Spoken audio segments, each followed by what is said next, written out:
From the Christian Research Institute in Charlotte, North Carolina, here's Bible Answer Man host, Hank Hanegraaff. Thank you very much, Randy. Over the last few weeks, we have been focused on the matter of prayer as we make our way through Matthew's Gospel.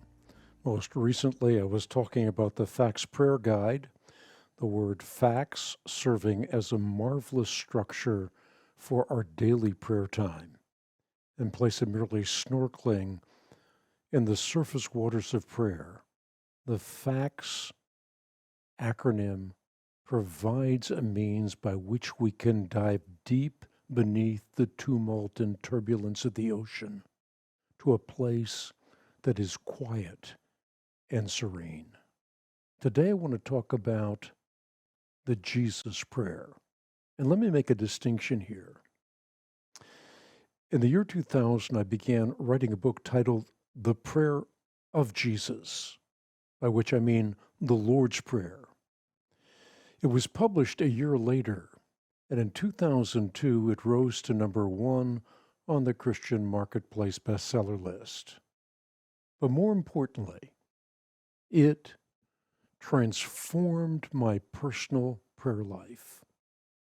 Today as I speak, nearly 2 decades later, another prayer has become transformative, but in a different way.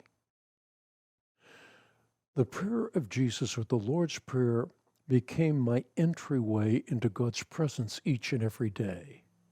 The Jesus prayer is the means by which I remain constant in prayer, and that throughout the day.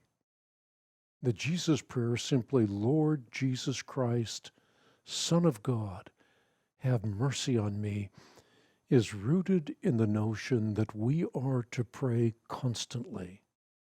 In the words of St. Paul, when he was speaking to the Thessalonian Christians, we are to pray without ceasing. To the Ephesian Christians, he said, pray at all times. To the Colossians, continue steadfastly in prayer. To the Romans, he said, be devoted to prayer. All of this with a goal. And that goal is to nurture nearness to God.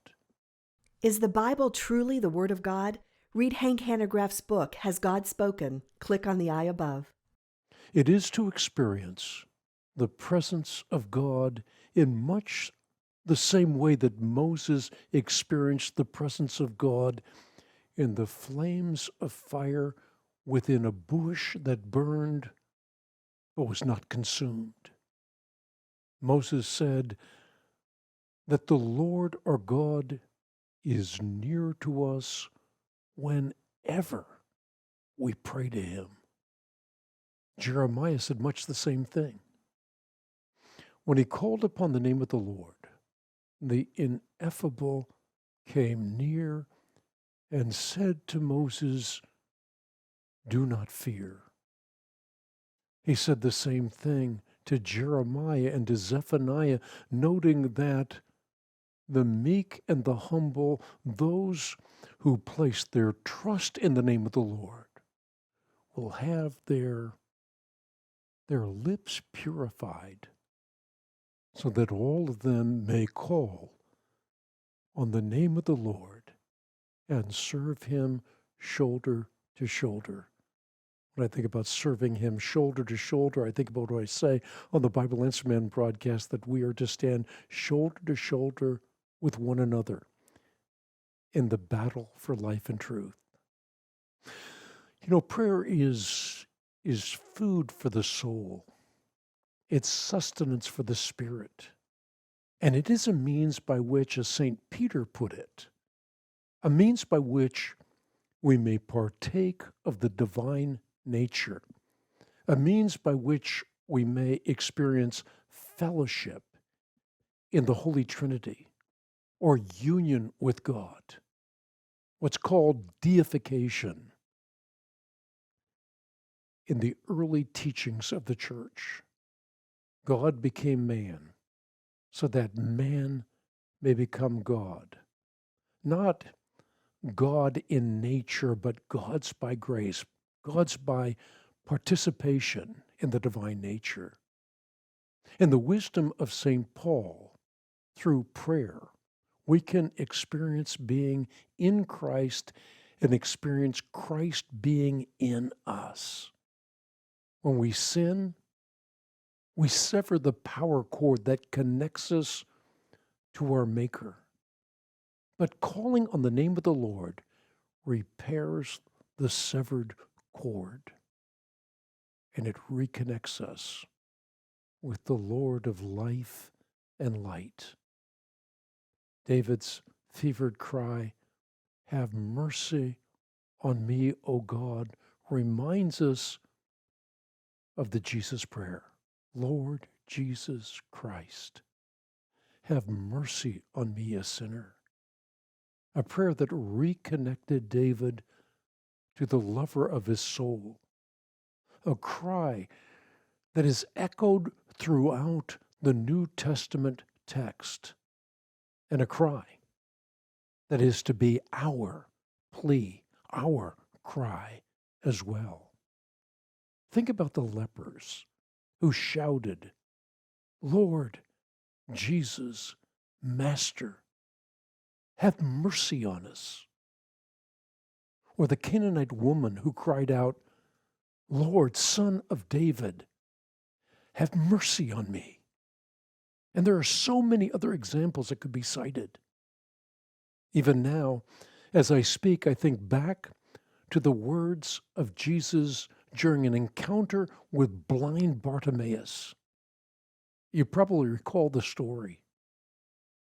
It was leaving Jericho, and he shouted, "Jesus, Son of David, have mercy on me."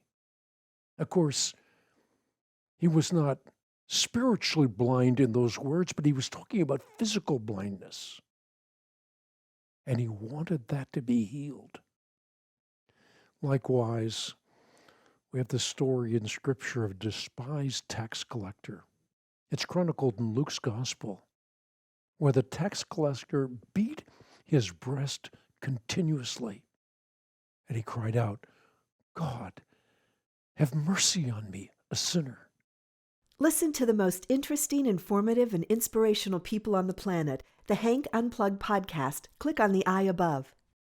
All of these and many more serve as illustrations of sinful humanity crying out for mercy, crying as they sink ever deeper into the cauldrons of their own sin. Sin that not only disconnects them from their Maker, but sin that multiplies suffering and sadness around the globe.